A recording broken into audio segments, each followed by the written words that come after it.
전능하신 하나님, 주의 인자와 긍휼하심이 아침마다 늘 새로우심으로 우리가 멸망치 않고 은혜 가운데 새 날을 맞이하게 됩니다. 주님의 크신 능력과 지혜와 사랑을 인하여 감사드립니다. 오늘 하루도 우리에게 주신 그 하나님의 뜻을 좇아 우리가 살기 원하오니 성령 하나님, 우리의 삶을 다스려 주시옵소서. 예수님 이름으로 기도합니다. 아멘. 하나님 말씀, 요한복음 9장 말씀 함께 보겠습니다. 신약성경 요한복음 9장 1절 말씀입니다.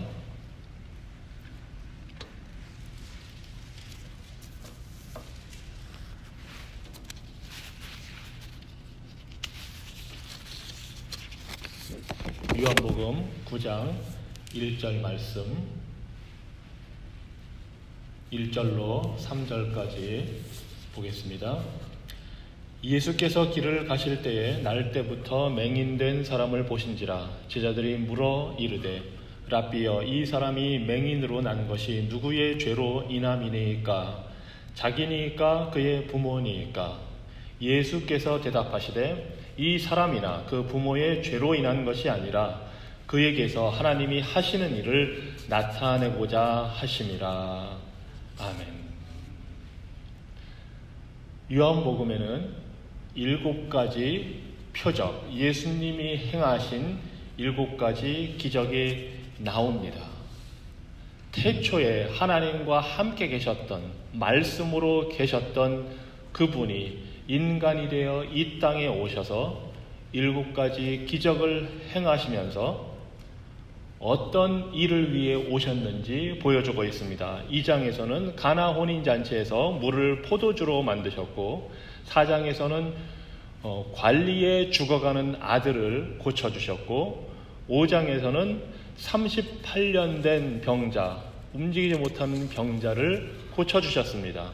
또 6장에서는 보리떡 5개와 물고기 2마리로 5,000명을 먹이시는 기적을 행하셨고, 그 후에 풍랑이는 물 위를 걸어 오셔서 제자들을 살려주셨습니다. 그리고 오늘 9장에 나오는 대로 소경의 눈을 뜨게 하시는 기적을 행하시고, 11장에서는 죽은 나사로를 살리십니다.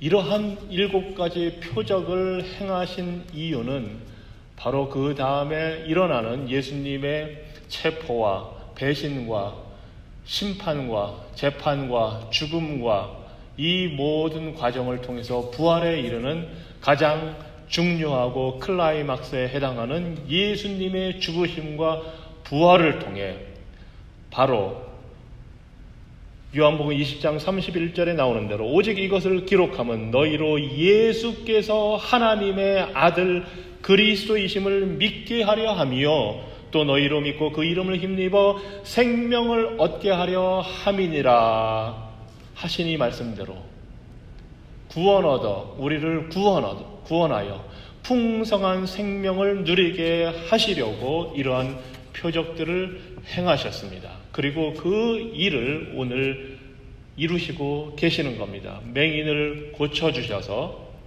하나님의 일을 하심으로 하나님이 어떤 분이신가?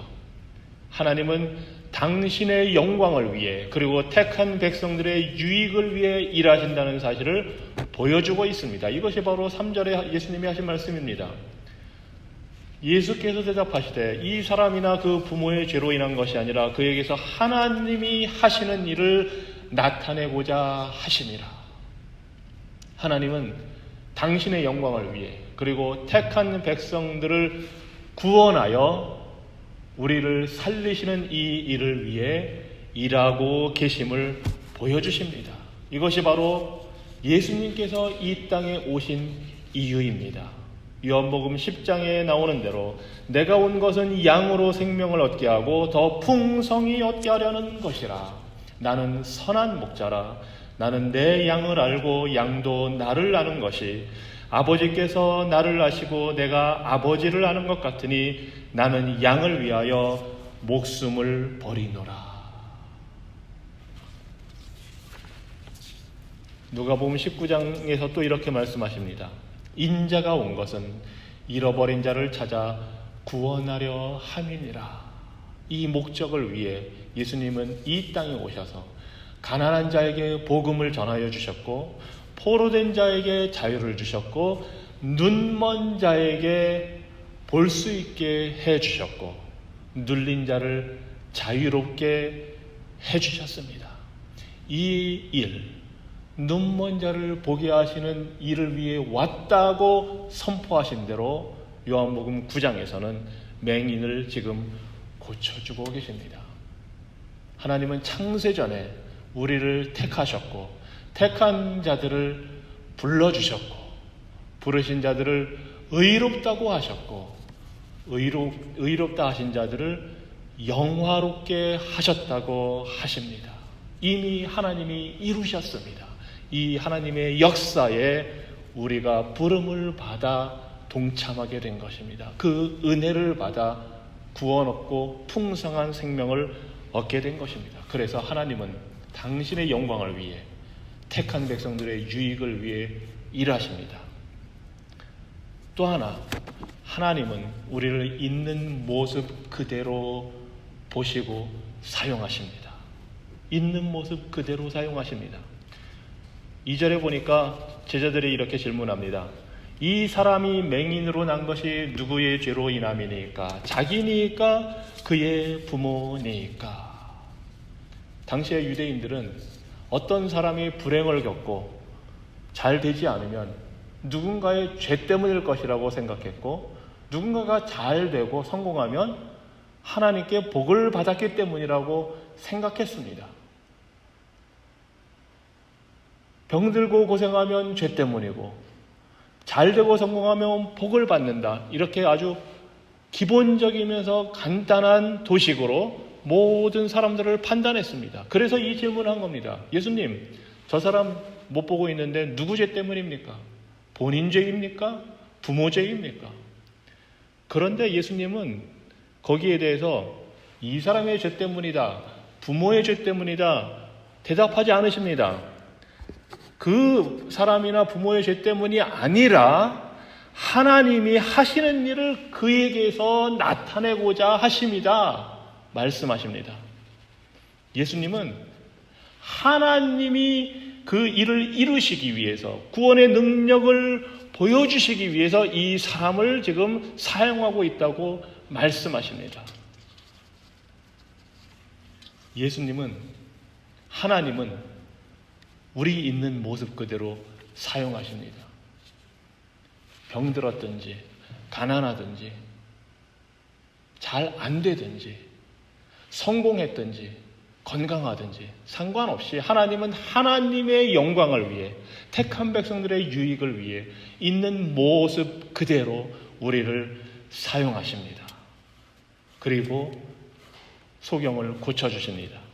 4절부터 때가 아직 낮음에 나를 보내신 이의 일을 우리가 하여야 하리라. 예수님은 하나님의 일을 위해서 이 사람을 지금 소경을 붙들고 있는 겁니다. 밤이 오리니 그때는 아무도 일할 수 없느니라. 내가 세상에 있는 동안에는 세상의 빛이로라. 세상의 빛으로 오신 예수님이 이 소경을 지금 고쳐주십니다. 이 말씀을 하시고 땅에 침을 뱉어 진흙을 이겨 그의 눈에 바르시고 이르시되 실르암 못에 가서 씻으라 하시니 이에 가서 씻고 밝은 눈으로 왔더라. 우리 모두는 이 소경과 같은, 맹인과 같은 사람입니다. 우리는 영적으로 눈먼 자들이었고 하나님을 알지도 못했고 예수님을 알아보지도 못했습니다. 죄로 인해 심각한 결격 사유를 가진 그런 존재들입니다. 바로 그런 우리를 예수님이 찾아오셔서, 빛 대신 예수님이 찾아오셔서 그 소경의 눈을 열어주신 것처럼 우리의 영적인 눈, 죄로 인해 죽어있던 우리 영혼의 눈을 열어주셔서 구원의 빛 대신 예수님을 보게 하셨습니다. 그래서 예수님이 이렇게 말씀하시는 겁니다. 너희가 어떤 힘이 있느냐, 어떤 모습으로 살아가느냐? 수고하고 무거운 짐진 자들아 다 내게로 오라. 내가 너희를 쉬게 하리라. 어떤 모습으로 있든 상관없다. 하나님의 영광을 나타내고 너희들의 유익을 위해 내가 너희를 부른다. 있는 모습 그대로 부른다. 빌립보서 2장 13절에서 사도 바울이 이렇게 이야기합니다. 너희 안에서 행하시는 이는 하나님이시니 너희 안에서 행하시는 이는 하나님이시니 자기의 기쁘신 뜻을 위하여 너희에게 소원을 두고 행하게 하시나니. 구원받은 우리는 하나님이 그 뜻을, 기쁘신 뜻을 두고 우리 안에서 역사하시고 있다는 사실입니다. 하나님은 토기장이이십니다. 우리는 진흙입니다. 하나님께서 원하시는 대로 우리를 빚으시고 사용하십니다.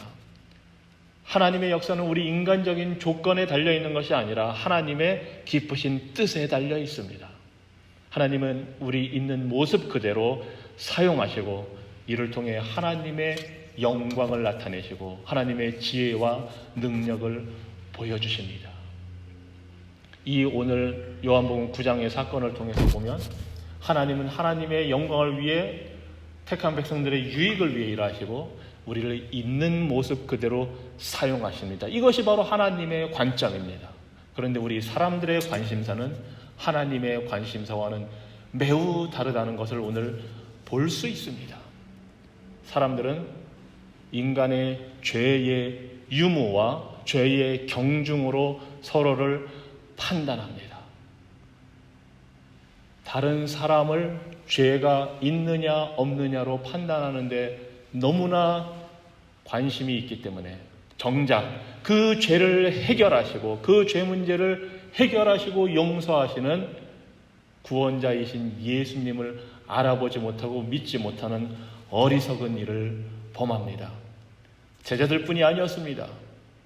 누구의 죄입니까? 물은 제자들뿐만 아니라 유대인들, 바리새인들, 종교 지도자들 모두 이 사람이 죄가 있느냐 없느냐, 이 사람을 고쳐준 예수님이 안식일에 이런 일을 행한 것이 죄냐 아니냐를 놓고 시시비비를 가렸습니다. 그래서 그들은 예수님을 믿을 수가 없었습니다. 18절에 보니까 유대인들이 그가 맹인으로 있다가 보게 된 것을 믿지 아니하고 그 부모를 불러 묻되, 맹인이 보게 되었는데 그 사실을 믿지 못합니다. 24절에 보니까 바리새인들이 이에 그들이 맹인이었던 사람을 두 번째 불러 이르되 너는 하나님께 영광을 돌리라. 우리는 이 사람이, 너를 고쳐준 이 사람이 죄인인 줄 아노라. 왜? 어떻게 안식일에 그런 일을 하느냐? 안식일에 너를 고쳐준 이 사람, 이 예수라는 이 사람은 죄인임에 틀림없다. 안식일을 범했으니까. 당시 유대인들의 관심은 생명을 살리고 병든 자를 고쳐주는 데 있는 것이 아니라 어떻게 하면 내가 죄를 덜 지어서 하나님 앞에 인정을 받을까? 어떻게 하면 내가 율법을 잘 지켜서 하나님으로부터 의인이라는 소리를 들을까에 관심이 있었기 때문에 정작 그 죄인들을 살리시고 고쳐주시는 예수님, 하나님의 아들이신 예수님을 알아보지를 못하고 불신하고 거부하고 있습니다. 이것이 그 당시 유대인들만의 모습이 아닙니다. 오늘도 동일합니다.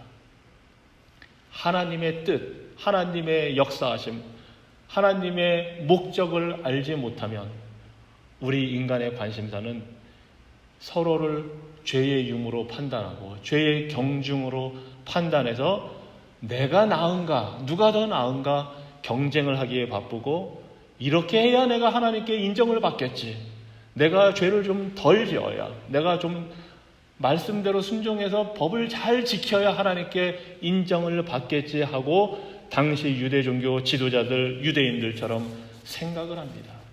그런데 하나님의 관심사는 누가 더 많이 죄를 지었느냐 덜 지었느냐에 있는 것이 아니라 우리는 똑같이 하나님 앞에 죄인이기에 믿음으로 그 하나님의 부르심에 순종하느냐에 하나님의 관심이 있는 것이지, 누가 더 나은가, 누가 덜 죄를 지었는가에 관심 있는 것이 아닙니다. 그렇기 때문에 하나님은 있는 모습 그대로 우리를 불러 사용하시는 겁니다. 많은 사람들은 기적을 보고도 예수님을 믿지 못합니다. 왜냐하면 자신들이 가진 죄와 복의 개념으로 사람들을 판단하고 예수님마저, 하나님마저 판단하기 때문입니다.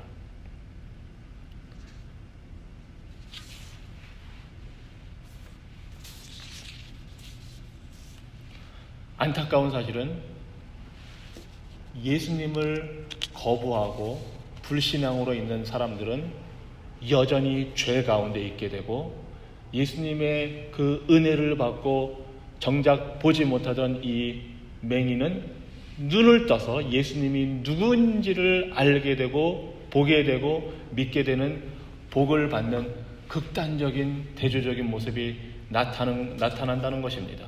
그래서 41절에 예수님이 이렇게 말씀하십니다. 예수께 이르시되 너희가, 바리새인들이, 유대인들이 맹인이 되었더라면 죄가 없으려니와 본다고 하니 너희 죄가 그대로 있느니라. 너희들은 이 맹인이 누구 죄 때문에 저렇게 됐냐고 물었지만 정작 나를 알아보지 못하는 영적으로 죽은 너희가 맹인이다.